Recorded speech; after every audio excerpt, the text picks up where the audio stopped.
I'm back live again, Shannon Knight, with the courage to go further into what happened to me when I was battling stage 4 cancer and was dealing with domestic violence from my husband. I am not trying to get pity. I am trying to speak up to help others. I have a feeling people are even afraid to share videos like this.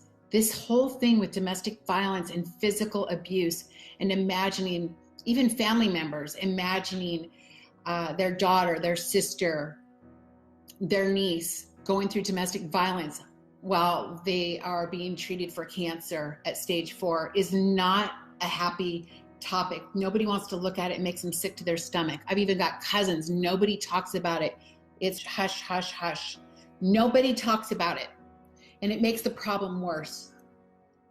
But yet I lived through it, and I'm not going to live through it to do nothing with that experience to help others. There are other people out there dealing with physical abuse while they are sick. And it's almost like Stockholm syndrome, because they're the ones feeding you, especially depending on how sick you are. I was hi Roger, hi Melinda, Glenna, Ann, Curtis, Ben, Jen, thank you for your support on this. I'm going in, believe me, I get scared when I talk about stuff like this. Not for me. I get scared because people are so afraid of sharing something so vital. There are people out there hiding behind closed doors, and there's people that know someone is being abused, and they won't do anything about it because they don't want to rock the boat. They don't want to, it's better just not to look at it. But I'll be damned if I'm going to go through something and go get to the point where I finally talk about it and then not do something to help other people. So I'm going to keep talking. I'm not going to name my abuser. He knows who he is. I've gotten my restraining order. I went through it, and I'm not worried about what's going to happen to him because I had it happen to me. My life is threatened. Maybe it's time for abusers to worry about what's going to happen to them, just because we're talking about it finally 8 years later. I just want to say that you've got to reach out, and I'm going to give you some tools on safety planning and how to get yourself out of this situation. I saved every penny, every nickel that I found laying around the house in a bag, evening bags, things that I knew my husband wouldn't touch. Those are the girly things. Slowly. It means that if you're saving up for a hotel, or you're saving up for a cab and a hotel, that you keep doing it and you keep working it slowly. I got some people involved in that during that time to help me, and I'm forever grateful because I was so sick I couldn't even get clothes off of the hangers to put in boxes and replace them. I took clothes from Goodwill and put them on my hangers, and then the clothes that were going to be shipped, which I shipped to Washington, I called them 3 boxes of freedom, 50 pounds each. I did it very slowly with family members, and my abuser knew nothing about it. So it was a slow process to rescue myself while I was sick and broken and having fainting spells. And none of this gets shared. I look online, nobody's talking about it. We have these groups that we need women to have courage and to talk about it afterwards. And I've gotten a couple phone calls from him since I spoke about it, and I'm ignoring the calls. I'm not going to be victimized further. I'm not going to say his name. And I hope that he feels for the first time in his life a little bit of anxiety and having to strategize his life. Because when you're sick and you're scared and you're told you're going to die, and you're trying to figure out, if cancer's going to take you or your husband's going to take you down first, that's a terrifying place to be in. I don't want anybody to have to go through that. I want family and friends to reach out to someone that they know is going through something, and maybe they've heard of it from the cancer warrior. And it's not just cancer. It could be anything. They could just be sick in bed or disabled or dealing with post-traumatic stress. I was dealing with post-traumatic stress and cancer. And then living in a house, as we rented a room. I lived in a house where my roommate knew what was going on. Both my roommates had an idea what was going on, but nobody wanted to step in because my husband was a big man, 240 pounds when he wasn't working on his weight, and 6'3", 6'4", compared to my 135 pounds, almost 5'7", and sick with bones, cancer eating at my bones. I'm strong now. I'm not gonna allow this to hold me prisoner for the rest of my life. I thought by forgiving him, it meant that I had to be silent about it. That's not the truth. We can talk about it. We can get our stories out. We can blog about it.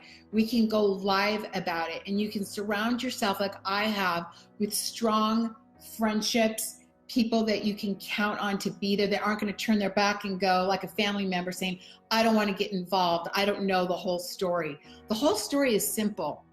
When you've got stage 4 cancer and you're fighting for your life, why in the world would someone make up a story that they're being abused? My personality, my character has always been reliable. My friends, my family know me. I'm the same as I've always been. Why would someone make up a story that they're being abused by their husband? What has anybody got to gain from that? It makes more sense to look at that person as a whole, how they've been their whole life. I was vice president on the board of directors for Dream Catchers for Abused Children. I've always done volunteer work. I'm a loving woman. Why would I make up such a crazy, cruel story about a man abusing me? That was my husband. Well, I've got stage 4 cancer. That's the one that's feeding me, clothing me. No, I was desperate.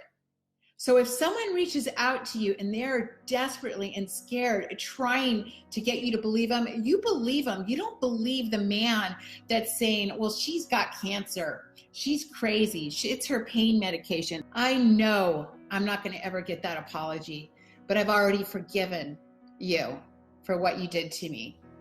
But I am not going to run and hide from you, and I am going to talk about it, and I'm never going to say your name, but I am going to tell you that I am going to educate other women out there on how to get safe and how to get help and get the love and compassion and nurturing that they need while they're fighting for their life. No one should ever have to go through abuse while they are fighting for their life.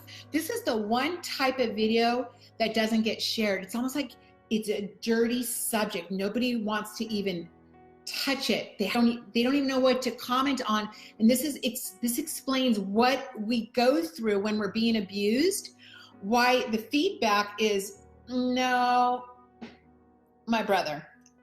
I find it kind of hard to believe. Why would your husband abuse you when he's taking care of you? This is called alienation, because the abuser gets a hold of the family member and says, you don't know what's going on. I do, because I take care of her. And they alienate you from family. Look up the signs and what the victim goes through. I'm not a victim, by the way, I'm victorious. Look at what they go through while they are being abused. They're isolated. They're cut off from family and friends. Family is starting to think that they know more about them than they do because she's married, and they're very convincing. And there's people out there going through this right now that are going to see this video, and there is help. You can get help. There's information. All you have to do is go incognito. If you're at home and you're in an abusive situation, you want to be incognito on Google Chrome before you start doing your Google search, but you can find help. There's hotlines, domestic abuse hotline numbers.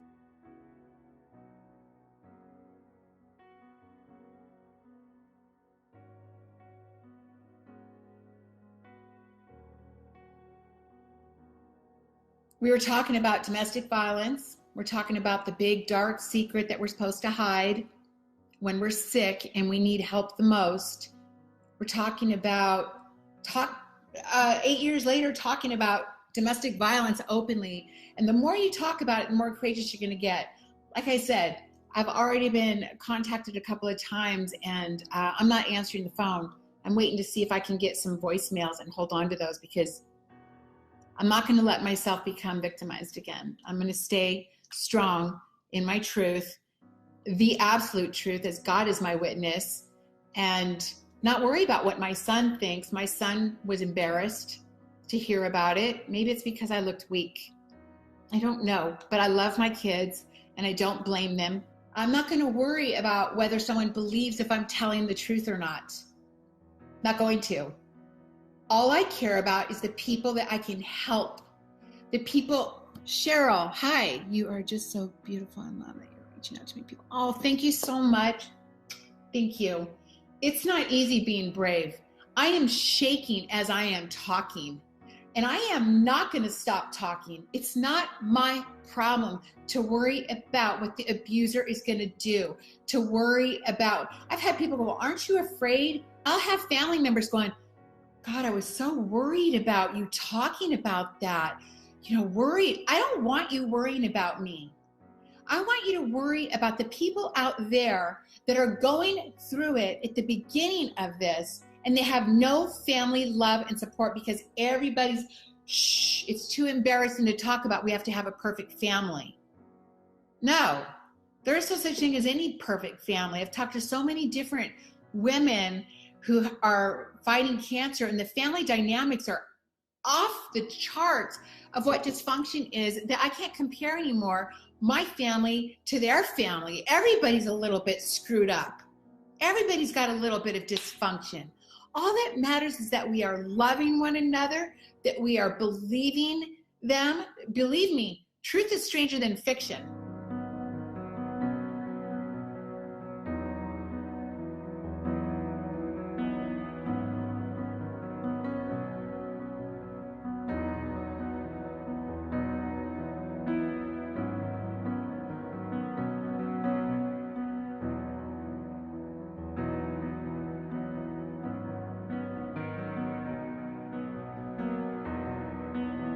But family and friends, you have to listen to their story. You cannot believe the BS of the abuser. You must listen to them. If they are crying out for help, they're telling the truth. Why would anyone make up a story of their caregiver being abusive? Which makes more sense, my friends? Which makes more sense? I have the photos. There is a photo of me posted already in my photo album, and it doesn't tell the full story because I didn't have the courage then. That photograph that was taken of me laying in a hotel room, there were many hotel rooms of me fleeing. That was after a very bad ass kicking all the way up the stairs to my bedroom. And I got a voucher to go to a hotel, and that picture was taken by the cops. And I've got pictures of bruises. I have everything. He may not have had to serve time in jail, but I'm telling you something. It was well known, and there were many phone calls, but he always greeted them out the door as if he was inviting them in the house for dinner as a guest. I'm taking care of her. Yes, she's done this before. She's called, to where my reputation became that of a woman based on his words, greet him out in the front yard saying, she's got stage 4 cancer, I'm her caregiver, and she does this once in a while. Like, because we have cancer, we become crazy suddenly. And the cops are not educated on this. The cops are not there for us. They treat it like someone with cancer at stage 4 is crazy. We are not crazy. I was fighting with natural medicine.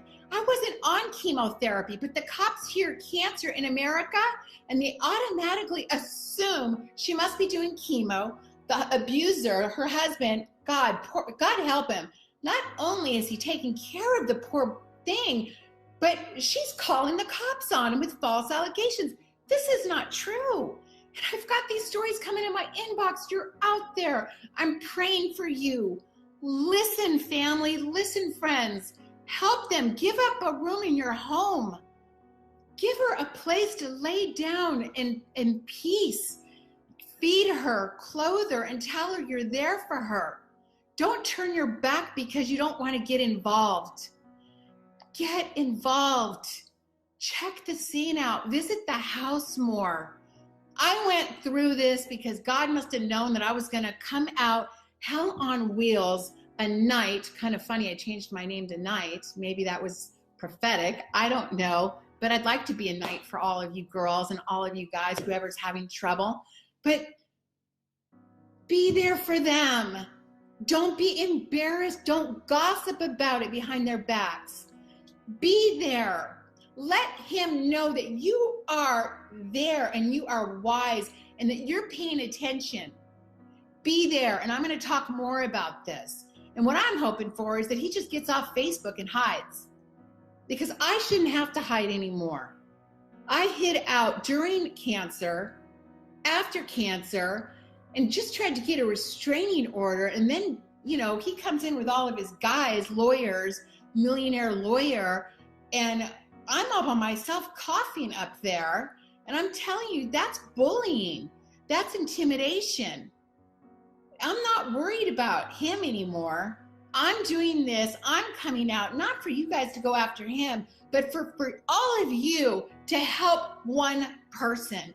Help one person that you know is going through domestic violence, and don't say, I don't want to get involved. By being complacent, you might as well throw a fist on the cheek.